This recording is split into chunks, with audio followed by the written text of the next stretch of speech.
Assalamualaikum warahmatullahi wabarakatuh.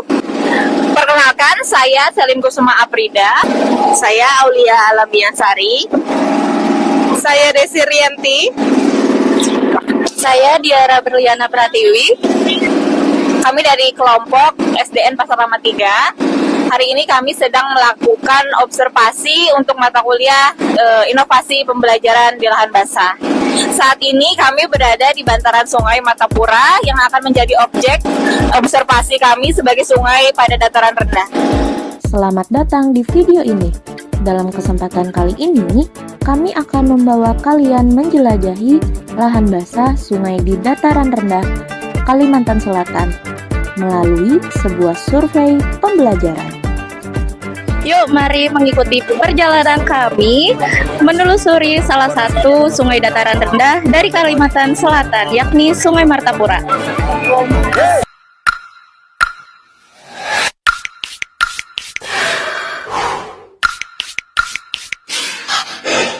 Video ini merupakan bagian dari tugas mata kuliah Inovasi Pembelajaran Lahan Basah yang bertujuan untuk mengenali, mencintai, dan menjaga lingkungan lahan basah.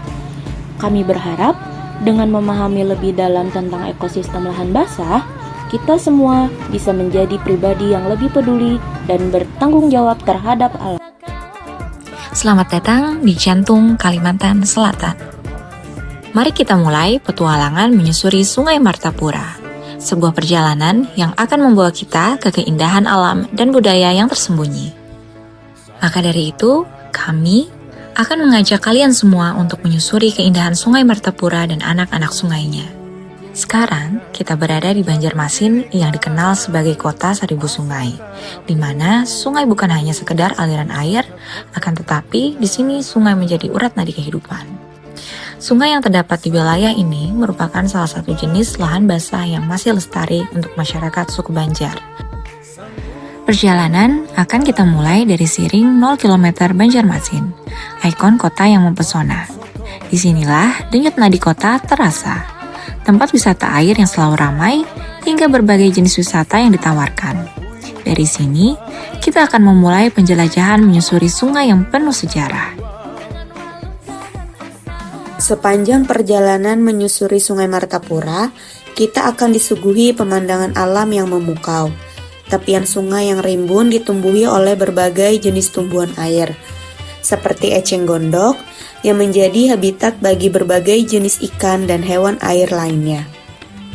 Di antara rimbunnya pepohonan, kita dapat melihat berbagai jenis burung, seperti elang, nuri biru, yang anggun sedang menikmati segarnya udara yang masih terjaga asri. Sesekali, kita juga dapat melihat berbagai jenis tumbuhan yang menjaga kelestarian sungai dan mencegahnya dari erosi. Di dalam air sungai yang keruh, terdapat berbagai jenis ikan air tawar seperti ikan patin, ikan gabus, dan lainnya yang menjadi sumber protein bagi masyarakat sekitar. Sepanjang perjalanan susur sungai, juga terdapat pula budaya masyarakat suku Banjar yang masih membudidayakan ikan, terutama ikan sungai secara alami yang biasa disebut dengan keramba iwak, dan menangkap ikan dengan cara mahampang. Sebutan untuk menangkap ikan dengan jala menggunakan bambu. Ya, bisa kita lihat di samping kita, di sini masih ada pemanfaatan sungai dataran rendah, di mana ini dimanfaatkan oleh beberapa nelayan dan bisa dibilang ini adalah tambak ikan di Banjarmasin. Di sini memanfaatkan sungai secara langsung untuk ikan khas Kalimantan Selatan, yaitu ikan gabus.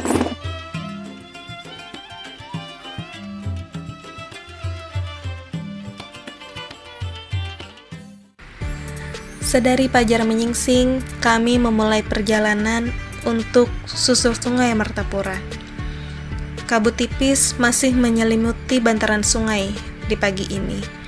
Kami melihat para pedagang yang datang dengan perahu kecil mereka yang biasa disebut dengan kelotok. Disinilah, di tengah aliran sungai yang tenang, Pasar Terapung Lok Baintan menghidupkan tradisi yang telah berlangsung sejak berabad-abad lalu. Sejak dahulu, masyarakat bantaran sungai menggantungkan hidup pada perairan ini. Sungai bukan hanya sebagai jalur transportasi, tetapi juga menjadi pusat ekonomi dan interaksi sosial bagi masyarakat sekitar. Para pedagang, terutama para ibu dengan pakaian khas mereka, pakaian tradisional Banjar, menjajakan hasil panen seperti buah-buahan segar, sayuran, ikan fermentasi, hingga jajanan khas yang mungkin sulit saat ini kita temui di kota. Tanpa perlu menggunakan dermaga ataupun toko, transaksi berlangsung hanya dari perahu ke perahu. Hal inilah yang membentuk pemandangan yang begitu unik dan eksotis. Daya tarik Lok Baintan tidak hanya memikat masyarakat lokal, tetapi juga wisatawan dari berbagai penjuru. Mereka datang sejak subuh untuk menyaksikan keindahan Pasar Terapung ini, merasakan atmosfernya yang autentik dan menikmati kuliner khas Banjar sambil berkeliling menggunakan perahu. Keindahan pasar ini telah menjadi salah satu ikon kota Kalimantan Selatan, menghadirkan harmoni antar budaya, tradisi, dengan keindahan alamnya. Lok Baintan bukan sekedar tempat jual beli, tetapi juga sebagai wadah warisan budaya yang mengajarkan kita tentang kearifan lokal dengan Perjalanan susur Sungai Martapura kami akhirnya mencapai destinasi terakhir. Di tepian Sungai Kuin Utara, tepat di samping Masjid Sultan Suryansyah, kami akan mewawancarai masyarakat lokal yang cukup lama tinggal di bantaran Sungai Kuin Utara. Beliau adalah seorang yang bertugas menjaga Masjid Sultan Suryansyah, yang bernama Bapak Nanang Suherman. Observasi kami mengungkap eratnya keterkaitan antara agama, adat tradisi, dan aktivitas ekonomi yang tetap hidup melalui UMKM lokal.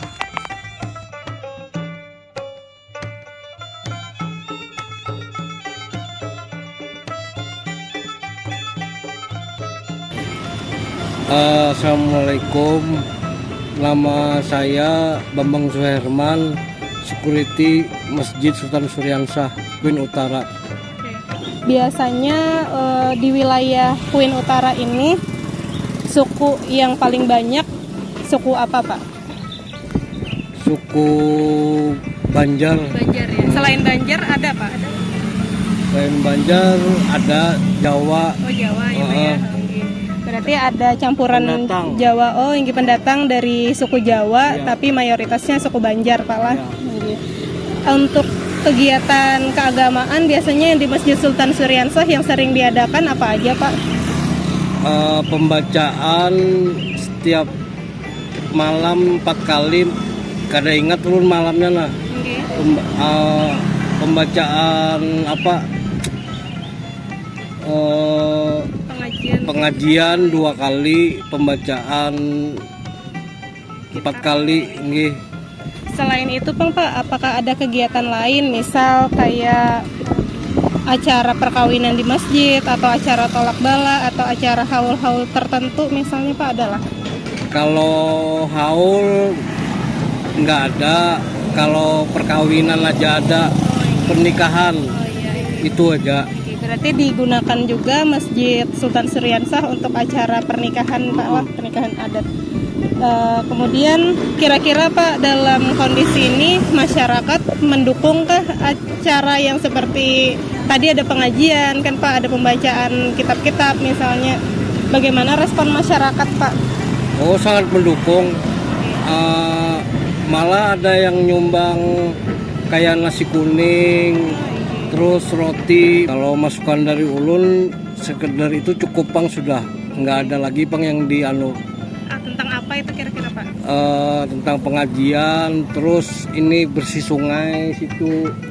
Ada kerja bakti biasanya. Nggih, Pak? kerja bakti.